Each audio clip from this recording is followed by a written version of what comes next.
So yon, magandang araw na naman sa atin mga kumare at mga kumpare. Ang lulutuin naman natin ngayon ay ginataang tambakol naman. So yon, tara. So yan, mabilisan lang to mantika. Yan, syempre habang pinapainit natin yan, ginagayak na natin yung mga gagamitin. So yan, paglagay natin ng mantika, lagyan natin ng star margarine. Hindi natin maiwasan na hindi maglalagay niya kasi mas masarap kapag may star margarine sa mga niluluto natin. Iba kasi yung bukod sa medyo may konting lasa, may mabango din siya kapag habang niluluto. So yan, antayin lang natin uminit. Pagkainit yan, salang natin yung yung tambakol natin. Alam niyo mga kumare at mga kumpare, kapag maggagata kayo ng mga ganyang isda, mas masarap kapag piniprito muna bago siya gataan. Para kahit pa paano, bukod sa mas may crunchy na siya, medyo yung lansa niya mawawala din kahit pa paano.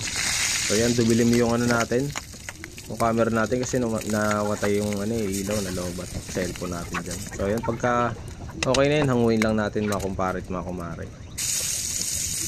So syempre yung pinagprituhan natin dyan na rin natin sasalang yan, di natin lilinisan yan, okay na rin yan kahit pa paano. So yan, sinabay-sabay na natin yan, sibuyas, bawang, luya, tapos kalahating basong tubig. Tapos yun, syempre ganun pa rin, antayin pa rin natin na kumulo, tsaka natin lalagay yung gata. Paglagay natin ng gata dyan, katamtaman lang, adjust lang natin yung pinakatamtaman lang para hindi siya ganun kabilis lumapot, tsaka dumikit yung dumikit, masunog ba, parang so yan, halo-halo lang tayo yan mga kumare at mga kumpare.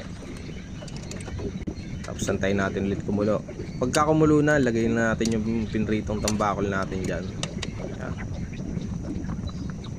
Huwag na kayo masyadong mag-a-add ng tubig dyan mga kumare at mga kumpare. Mas masarap yan, medyo malapot siya.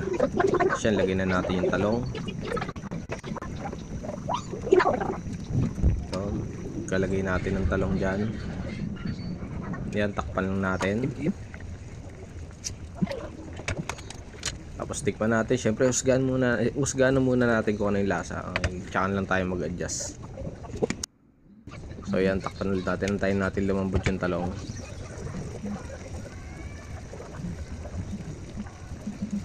So yan, kapag malambot na yung talong, lagyan natin yung siling green. O yun lang, di